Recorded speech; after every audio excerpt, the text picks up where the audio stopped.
টাকা পয়সা নাই। 4 নাম্বার, মা বাবার কাছে তুমি তোমার দয়ার পাখাটা পিছিয়ে দিবে।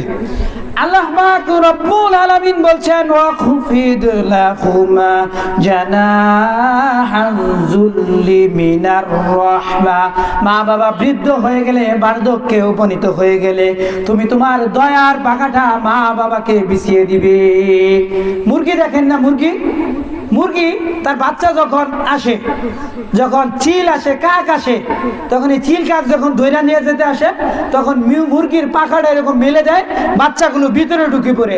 আল্লাহ পাক রব্বুল আলামিন বলেন, তুমি তো দুর্বল ছিলে ছোটবেলায়, তোমার মা বাবা তোমার এই দুর্বল অবস্থা থেকে আস্তে আস্তে তোমারে মানুষ করছে।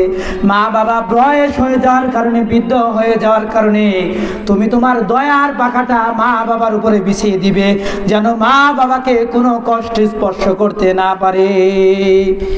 আল্লাহর রাসূল সাল্লাল্লাহু আলাইহি ওয়াসাল্লাম বলেন, রাগিমা আনফু সুম্মা রাগিমা আনফু সুম্মা রাগিমা আনফু।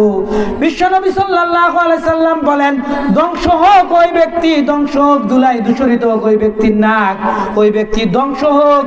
সাহাবায়ে কেরাম বললেন, ইয়া রাসূলুল্লাহ, ইয়া হাবিবাল্লাহ, কে ধ্বংস হবে? নবীজি বলল,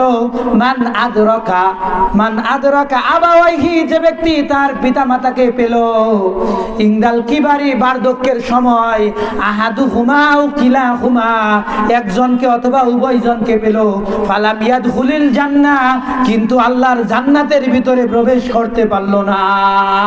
মা বাবার খেদমত করবেন, আপনাকে জান্নাত দিবেন কে? আল্লাহ। আল্লাহ পাক রব্বুল আলামিন আপনার জান্নাত দান করবেন। বিশ্বনবী সাল্লাল্লাহু আলাইহি ওয়াসাল্লাম বলেন, হুমা জান্নাতুকা ওয়া নারুকা, মা বাপ তোমার জান্নাত এবং মা বাপ তোমার জাহান্নাম। আমার আলোচনার 4 নাম্বার বিষয় শেষ।